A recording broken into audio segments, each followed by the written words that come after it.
Sasa leo tunakwenda kujifunza kuhusiana na ugonjwa wa pressure.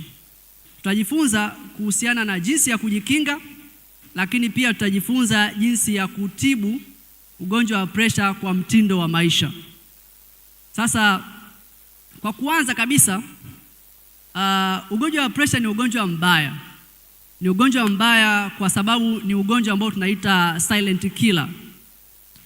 Silent killer kwa sababu hauonyeshi dalili za awali wakati ndio unaanza, kama nitakavyokuja kukuelekeza hapo mbele kidogo. Sasa tuanze kidogo kuangalia pressure ni nini hasa, kwa sababu ukiwa na pressure haimaanishi kwamba wewe ni mgonjwa, na hii ndio shida kubwa ambayo wengi unakuwa hatuelewi kwamba pressure ni kitu gani. Miili yetu imetengenezwa na mifumo mingi, na mfumo mojawapo unaitwa mfumo wa damu, ambao mfumo wa damu senta yake ipo kwenye moyo na unakwenda kila sehemu, kwenye mikono, kwenye miguu, kichwani, kwenye viungo vya ndani. Kila sehemu kuna mishipa ya damu. Ili seli ziwe hai lazima zipate damu, ili iweze kupata virutubisho, iweze kupata oxygen, ziweze kuondoa taka mwili. Kwa hiyo kila sehemu, kiungo cha mwili kina mishipa ya damu, ambayo hiyo network yake, senta yake ipo kwenye moyo. Kwa hiyo ili damu iweze kutoka kwenye moyo iende kwenye kila kiungo cha mwili, inahitaji kuwe na msukumo fulani wa damu. Yaani fanya mfano kama mwili mzima ni kama shamba, alafu hapa ni kama pampu ya kusukuma maji kwenda shambani.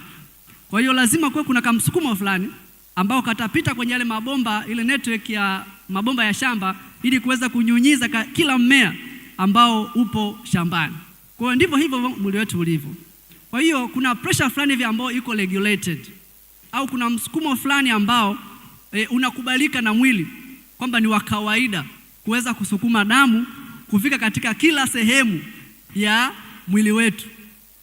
Sasa changamoto inakuja pale ambapo hii pressure au huu msukumo unakuwa ni mkubwa tofauti na vile ambavyo Mungu alikusudia msukumo uweze kuwa katika mwili wetu. Kwa hiyo matokeo yake unaanza kuumiza mwili. Sasa utaanza kujiuliza, kuna namba ambazo huwa zinaandikwa ukienda kupima pressure. Kuna ile namba moja inakuwa juu, alafu kuna namba nyingine inakuwa chini. Kuna mmoja nimekutana naye akaniambia, nimepima pressure, imesoma pressure yangu ilikuwa ni 1.67, kitu kama hicho.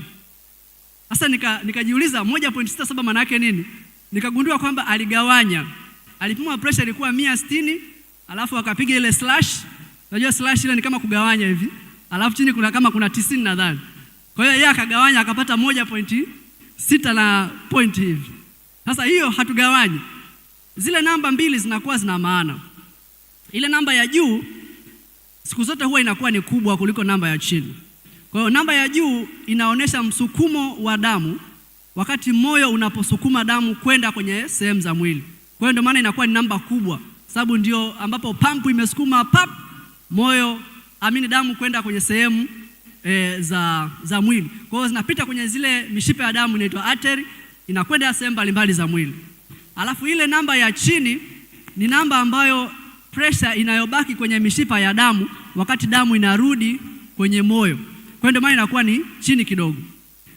Sasa hizi namba zinatupa maana tofauti tofauti, kwamba kadri ambavyo moyo unapata shida zaidi, au tuseme kama una mabomba, alafu kule mbele ya bomba kuna kitu ambacho kinazuia hii pampu isisukume kirahisi yale maji kwenda kule, inamaanisha kwamba ili hii pampu iweze kusukuma damu ifike kule kwa kiwango ambacho kinatakiwa, maana yake itabidi hii pampu isukume kwa kiwango kikubwa zaidi ili kuweza kukidhi yale mahitaji.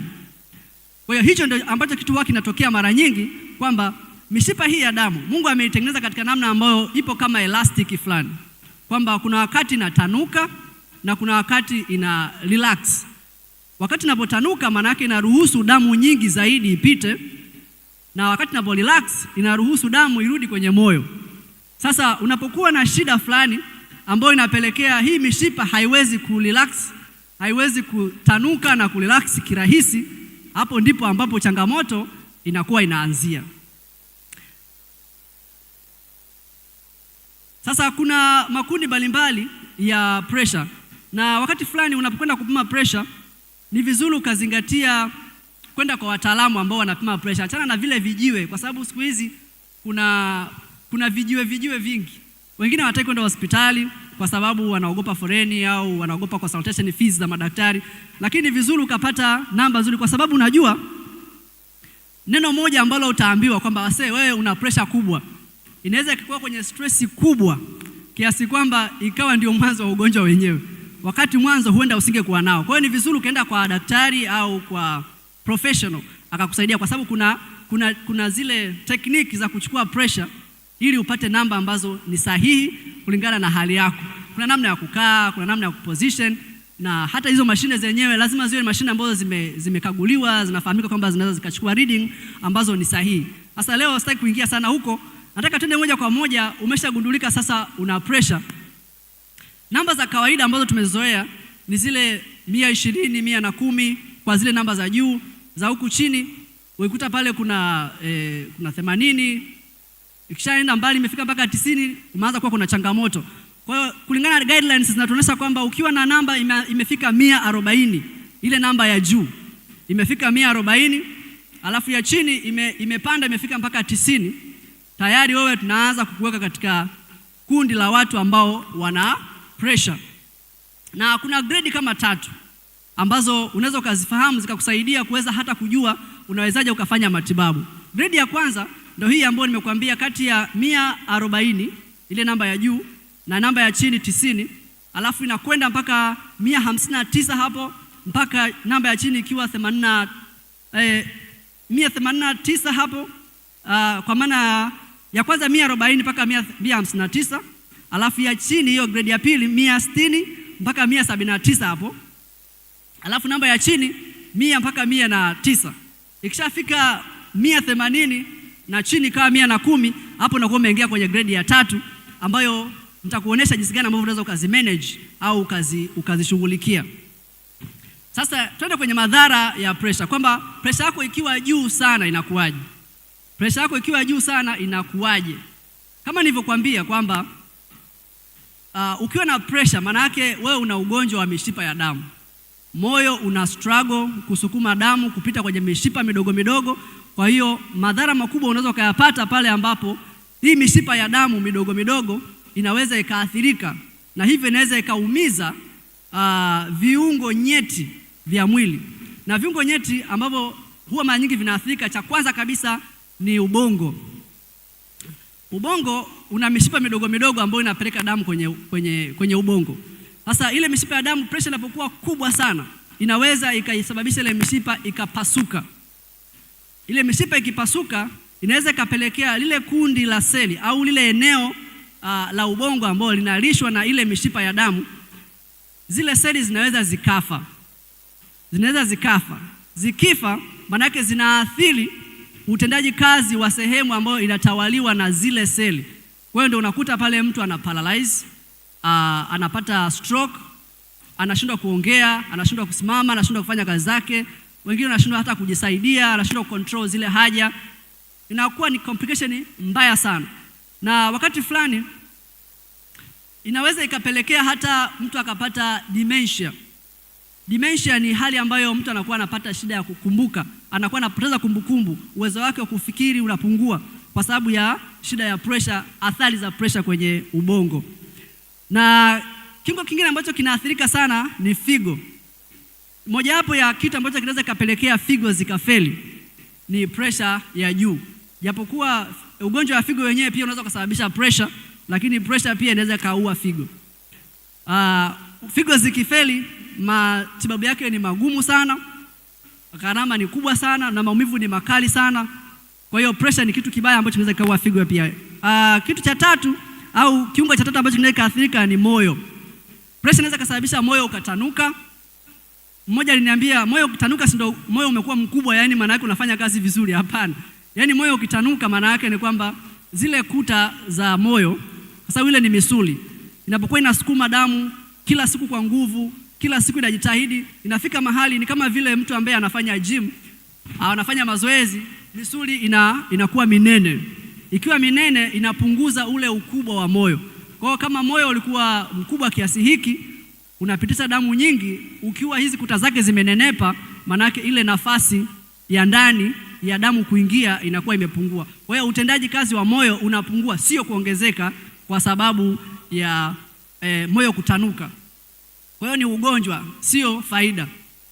Na kitu kingine, unaweza kupata shambulio la moyo, unaweza kupata moyo ukafeli kwa sababu pia ya pressure.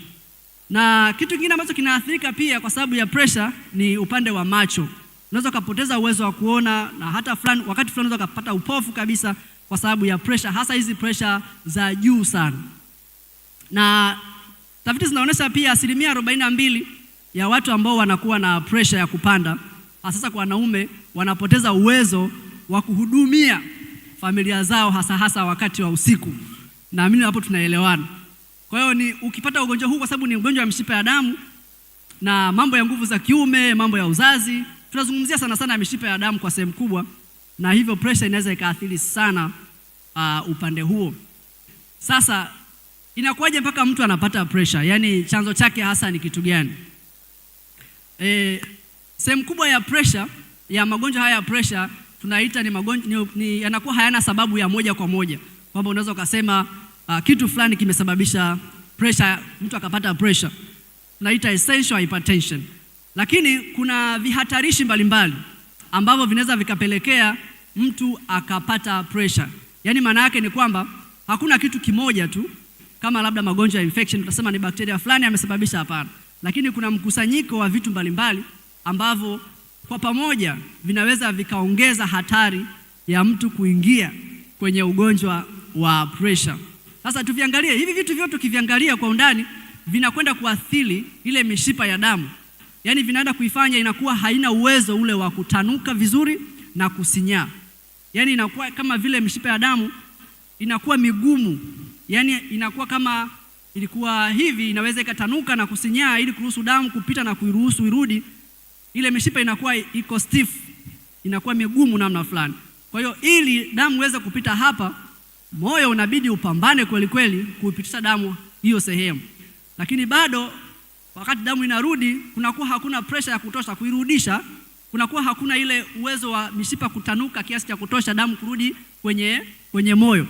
Kwa hiyo mishipa ya damu inapokuwa inaathirika hivyo, kuna vitu mbalimbali ambavyo vinaweza vikasababisha mishipa ikafika mahali hapo. Risk factor ya kwanza kabisa ni uzito mkubwa pamoja na kitambi. Unapokuwa na uzito mkubwa pamoja na kitambi, tafiti zinaonyesha kwamba kadri unavyokuwa unaongezeka mwili, unavyokuwa mkubwa zaidi, ndivyo pia mahitaji ya moyo kusukuma damu kufika kwenye kila eneo, hadi haya maeneo yaliyoongezeka unaongezeka. Yaani ni kama vile una shamba lako la heka 2, ulikuwa na mashine na umwagilia heka zote. Sasa umeneemeka, shamba limekuwa la heka 5, itabidi hii nguvu ya kusukuma damu kufika kwenye maeneo yote heka 5 basi iongezeke. Ndicho ambacho kinakuwa pia kinatokea. Lakini kingine ambacho kinatokea ni kwamba unapokuwa na uzito mkubwa au una kitambi, maana yake ni kwamba umeongeza au una kiwango kikubwa cha mafuta ya ziada kwenye mwili wako. Kwa hiyo haya mafuta yanafanya kwanza damu inakuwa nzito, inakuwa thick kwa sababu ya ile mafuta cholesterol nyingi kwenye damu ambazo zinasafisha ile mafuta ambayo ya ziada uliko nayo. Lakini vile vile mishipa ile ya damu inakuwa infiltrated na zile mafuta, kwa hiyo inakuwa migumu, haiwezi kutanuka na kusinyaa kirahisi kama ambavyo nimekuambia. Kwa hiyo kitu cha kwanza kabisa, kama una uzito mkubwa, hakikisha kwamba unaupunguza. Na uzuri kwamba tumeshaanza na hayo masomo. Kama hakuyapata haya masomo, unaweza ukaangalia somo la jana na somo la juzi, utaweza kuona. Kitu cha pili au kihatarishi cha pili cha ugonjwa wa pressure ni matumizi makubwa ya chumvi. Matumizi makubwa ya chumvi. Sasa hivi tunapata matumizi makubwa sana ya chumvi kwenye chakula chetu, ukiachilia mbali vile ambavyo tunapika, lakini kuna vyakula ambavyo tunavipata tayari vimeshapikwa, tunavinunua supermarket, vinakuwa vimeongezwa chumvi. Na chama cha wataalamu wa moyo wa Amerika wanasema tunatakiwa tupate angalau isizidi 3/4 ya kijiko cha chai cha chumvi kwa siku. Yaani kwenye milo yako ile asubuhi, mchana, jioni, kama unakula snacks zote, ukijumlisha ile kiwango cha chumvi ambacho unakula kisizidi 3/4 ya kijiko cha chai. Lakini kwa diet ambazo huwa mara nyingi tunakula mara 2 ya hicho kiasi. Kwa hiyo unakuta tunakula chumvi nyingi ambayo tunakuwa hatuhitaji. Chumvi ni muhimu, usipokula chumvi unaweza kupata changamoto pia, lakini chumvi kwa wingi pia ni changamoto kwa sababu inakwenda kuathiri moja kwa moja mishipa ya damu. Inaathiri utendaji kazi wa mishipa ya damu hasa artery.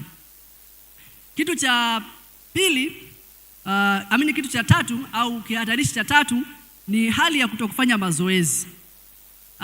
Kadri tunavyozidi kuendelea, tunavyokwenda maendeleo yanavyoendelea, tunavyozidi kupata hela, michuzi inavyoingia, maisha yanavyoneemeka, tunaanza kupunguza namna ya kufanya mazoezi au kumove. Kwa hiyo tunakuwa tuna maisha fulani hivi mazuri ya kuendesha gari, ya kukaa ofisini, ya kurelax kila wakati. Hatuna vitu vingi ambavyo vinashughulisha. Tafiti zinaonyesha kwamba kadri ambavyo mwili wako haufanyishi mazoezi, ile mishipa ya damu inakuwa inapoteza ule uwezo wake wa elasticity. Kwa hiyo unaongeza hatari pia ya kupata ugonjwa wa pressure. Na kihatarishi cha 4 ni vyakula ambavyo vimesindikwa. Moja ni kwa sababu ya chumvi ambazo zinakuwa zimeongezwa, lakini kwa sababu ya kemikali mbalimbali na mafuta mabaya ambayo yanatumika kwenye usindikaji. Kihatarishi cha 5 ni mafuta mengi mabaya kama nilivyozungumza hapo awali, lakini kihatarishi cha 6 matumizi makubwa ya sukari au vyakula ambavyo sukari, tuseme sukari kama sukari. Inaweza kuwa ni sukari ya kuongeza au vyakula vilivyokobolewa, namna hiyo vinaongeza hatari ya kupata pressure. Sio moja kwa moja, lakini katika namna ambayo ni indirect, kwa maana ya kwamba ukila sukari nyingi kwa sababu pia haufanyi hata mazoezi, ile sukari itabadilishwa itakuwa mafuta, itatunzwa kule, itapunguza uwezo wa mishipa ya damu kufanya kazi yake, lakini ikiwemo na moyo wenyewe. Na kihatarishi cha 7 ni matumizi ya nyama kwa wingi, hasa nyama zilizosindikwa, kwa sababu ya mafuta mengi, yale mafuta saturated yanaongeza hatari pia ya kuharibu mishipa ya damu. Kihatarishi cha 8 ni kutokula matunda ya kutosha, kutokula mboga za kutosha na nafaka nzima za kutosha. Kumbuka katika vihatarishi ambavyo vinaongoza, yani vihatarishi vinavyohusiana na lishe, vinavyoongoza kusababisha vifo duniani, cha kwanza ni kutokula matunda ya kutosha. Alafu cha pili ni kula chumvi nyingi, ambavyo wanasema watu ambao hawali matunda ya kutosha inachangia vifo karibia milioni 5 kila mwaka kwa watu wote duniani. Alafu watu wanaokula chumvi nyingi inachangia kama watu milioni 4 wanaokufa kila mwaka duniani. Na hiyo ni indirect kwa sababu ya magonjwa mbalimbali yanayosababishwa na tabia hizo ambazo nimezitaja. Chanzo ama kihatarishi cha 9 ni msongo wa mawazo. Msongo wa mawazo. Ukiwa na msongo wa mawazo kila siku, wewe ni mtu wa sonona, unasikitika, upo katika hali ya kutokuwa na furaha, hali ya kutokuwa na utulivu, inaharibu mishipa yako ya damu na unajua katika hatari ya kupata ugonjwa wa pressure. Lakini tabia zingine ni kama matumizi ya pombe, matumizi ya sigara na tabia za kutokulala usiku. Tabia za kutokulala usiku zinahafifisha sana utendaji kazi wa mishipa ya damu, ikiwemo hormone. Sasa unaweza kama umesikiliza lakini kuna vitu sijavitaja. Kwa mfano, sijataja kitu kama umri. Tunafahamu kwamba magonjwa ya pressure tumeyazoea kuwa kama magonjwa ya wazee. Lakini siku hizi sio ajabu ukienda wodini ukakuta mtu kijana ana miaka 25, ana miaka 30 amelazwa kwa sababu ya ugonjwa wa pressure. Siku hizi sio ajabu. Kwa hiyo mambo ya uzee yana uhusiano fulani, kwamba kadri unavyozidi kuwa mtu mzima, uwezo wako wa mwili kujitibu unapungua, lakini pia kwa sababu pia mtindo wako wa maisha unaendelea kujiharibu taratibu. Lakini sio kama kifungo kwamba kadri unavyozidi kuwa mzee lazima ugue pressure, hapana. Ila ni kwa sababu ya mitindo yote ya maisha inakuwa si mizuri. Ndio maana kadri unavyozidi kukua ndivyo ambavyo unazidi kukongoroka na ndivyo ambavyo unayakaribisha magonjwa. Lakini endapo kama ukivipunguza hivi vihatarishi, tafiti zinaonyesha jamii ambazo wanazingatia kuepuka hivi vihatarishi, kuepuka hizi tabia, wanaweza wakaishi wakawa mpaka na miaka 80, miaka 90 bila kuwa na magonjwa kama pressure. Ule uchovu fulani hivi wa uzee sio shida, lakini uzee sio ugonjwa. Uzee sio ugonjwa. Ukiwa na lifestyle nzuri unaweza ukawa mzee lakini bado ukawa na maisha fulani ambayo yako fit. Kitu kingine ambacho sijakisema ambacho nitarajia ungetaka kukisikia ni swala la kurithi. ukija hospitali tutakuuliza una mjomba wako, baba yako au nani yako kwenye familia ana ugonjwa wa pressure. Tukiwa tunamaanisha kwamba haya magonjwa sugu au magonjwa haya ambayo sio ya kuambukiza yanaweza yakawa na uhusiano fulani kwenye familia.